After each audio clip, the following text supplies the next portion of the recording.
사람의 법정에는 공소시효라는 문이 있습니다. 시간만 잘 버티면 빠져나갈 문이 열리지요. 그런데 그 문이 없는 법정이 하나 있습니다. 거기서는 범인이 무덤에 들어가도 사건이 닫히지 않습니다. 하나님의 말씀은 사무엘하 21장 1절부터 6절입니다. 다윗의 시대에 해를 거듭하여 3년 기근이 있으므로 다윗이 여호와 앞에 간구하매 여호와께서 이르시되 이는 사울과 피를 흘린 그의 집으로 말미암음이니 그가 기브온 사람을 죽였음이니라 하시니라. 기브온 사람은 이스라엘 족속이 아니요 그들은 아모리 사람 중에서 남은 자라.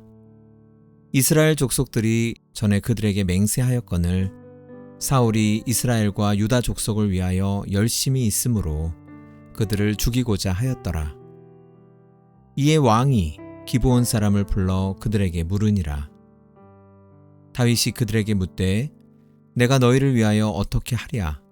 내가 어떻게 속죄하여야 너희가 여호와의 기업을 위하여 복을 빌겠느냐 하니 기브온 사람이 그에게 대답하되 사울과 그의 집과 우리 사이의 문제는 은금에 있지 아니하오며 이스라엘 가운데에서 사람을 죽이는 문제도 우리에게 있지 아니하니이다 하니라. 왕이 이르되 너희가 말하는 대로 시행하리라. 그들이 왕께 아뢰되 우리를 학살하였고 또 우리를 멸하여 이스라엘 영토 내에 머물지 못하게 하려고 모해한 사람의 자손 7사람을 우리에게 내주소서. 여호와께서 택하신 사울의 고을 기브아에서 우리가 그들을 여호와 앞에서 목매어 달겠나이다 하니 왕이 이르되 내가 내주리라 하니라. 아멘. 다윗의 시대라고 늘 풍요로운 시대는 아니었습니다. 다윗의 시대에도 기근이 찾아왔습니다. 그런데 이번 기근은 심상치 않습니다. 한 해, 2해가 지나도 기근이 멈추지 않습니다. 땅은 바짝바짝 말라가고 곡식은 타들어갑니다. 여기저기서 굶어 죽는 사람이 늘어갑니다. 새해째가 되어서야 다윗이 하나님께 기근의 이유를 여쭤봅니다. 하나님을 그토록 사랑하던 사람, 무슨 일만 생기면 하나님께 여쭤보던 질문대왕, 그 다윗조차 3년을 버티고 버티다가 맨 마지막에서야 하나님 앞에 엎드립니다. 일이 풀리지 않으면 더 애쓰고 더 버티면 된다고 여기는 우리 모습이 본문 속 다윗 안에 그대로 들어 있습니다. 마침내 다윗이 하나님께 기근의 원인을 여쭤보자 하나님께서 입을 여십니다. 그런데 하나님은 뜻밖의 말씀을 하십니다. 하나님은 지중해의 수온이 올라서 고기압이 이스라엘을 강하게 누르고 있기 때문에 기근이 일어났다고 말씀하시지 않으셨습니다. 기근의 원인은 피의 문제라고 말씀하셨습니다. 원인은 사울과 그 집이 기브온 사람들을 죽인 일 때문이었습니다. 여기서 우리는 잠시 400년 전으로 거슬러 올라가야 합니다. 여호수아 시대에 이스라엘이 가나안에 들어왔을 때 기브온 사람들은 살아남으려고 기발한 꾀를 냈습니다.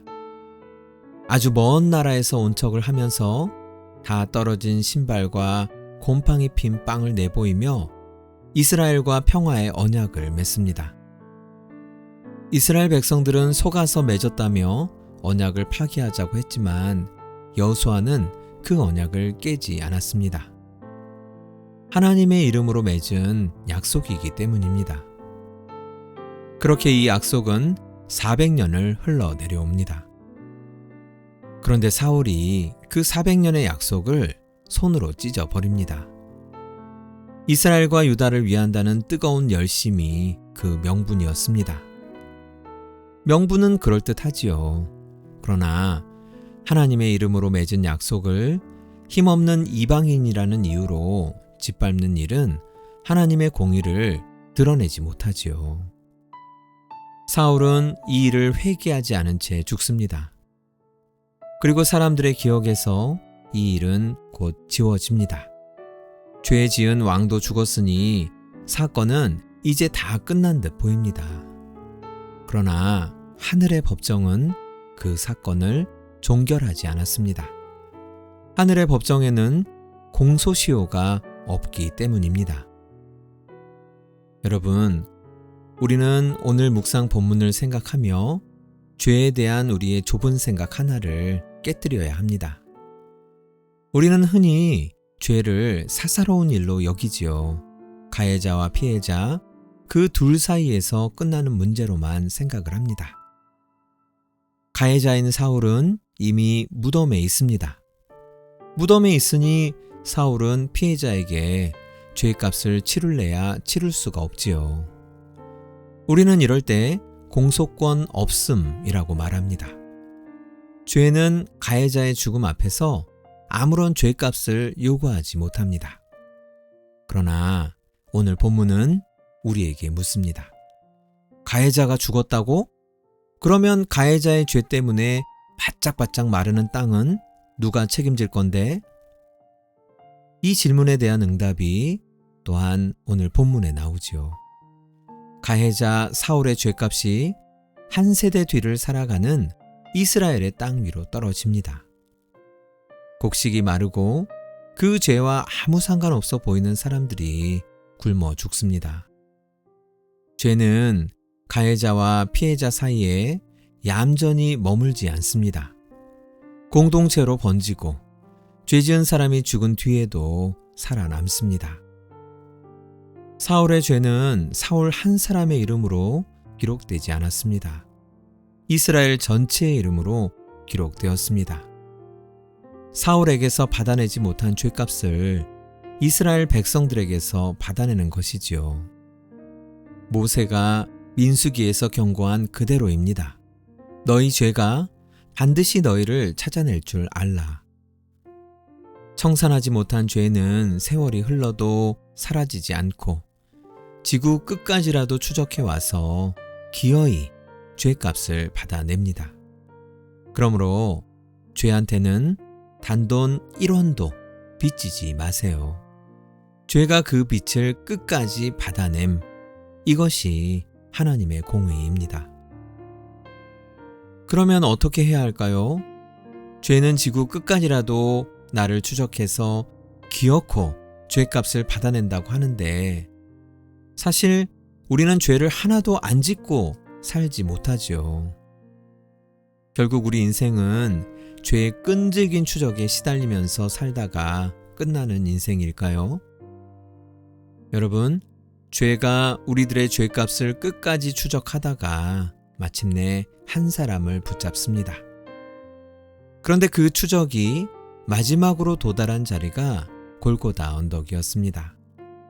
끈질기게 따라온 죄값이 붙잡은 그 한 사람은 죄가 하나도 없으신 하나님의 아들이었습니다.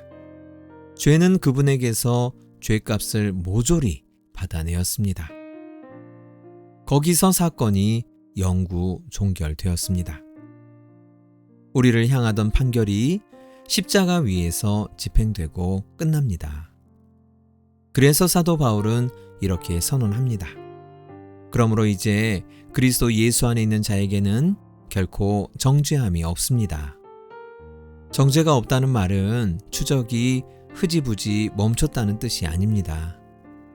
받아낼 죄값을 골고다에서 이미 다 받아냈기 때문에 나를 죄인으로 낙인 찍은 판결문이 백지가 되었다는 뜻입니다.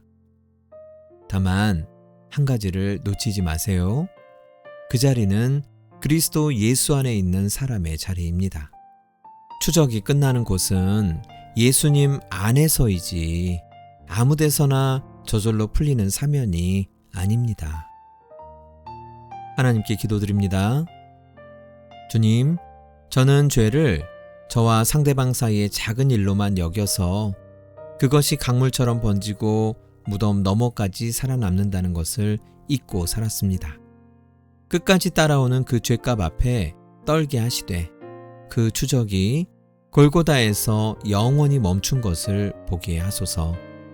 이제는 죄를 작게 여기지 않고 막힘이 있을 때마다 가장 먼저 주님 앞에 무릎 꿇으며 살아가겠습니다.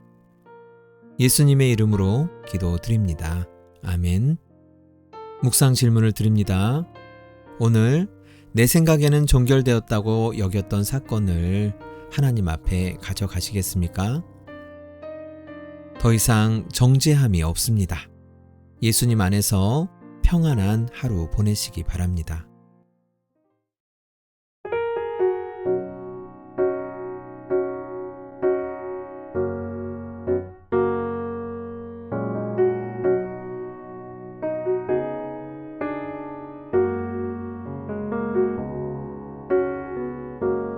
은혜 아니면 살아갈 수가 없네. 호흡마저도 다 주의 것이니 세상 평안과 위로 내게 없어도 예수, 오직 예수뿐이네. 크신 계획 다 볼 수도 없고 작은 고난에 지쳐도 주께 묶인 나의 모든 삶 버티고 견디게 하시네. 은혜 아니면 살아갈 수가 없네. 나의 모든 것 다 주께 맡기니 참된 평안과 위로 내게 주신 주 예수, 오직 예수뿐이네.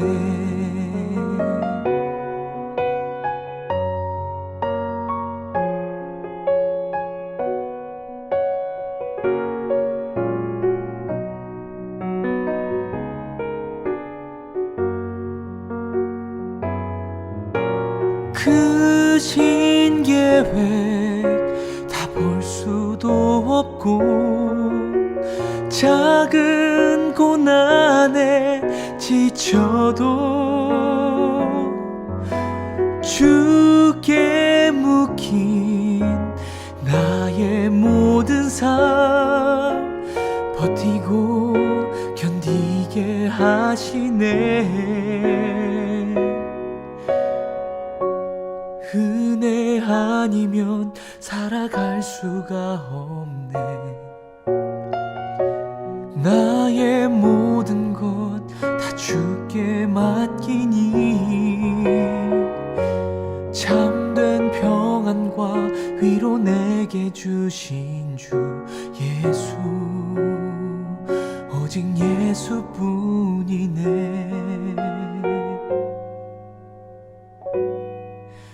오직 예수뿐이네.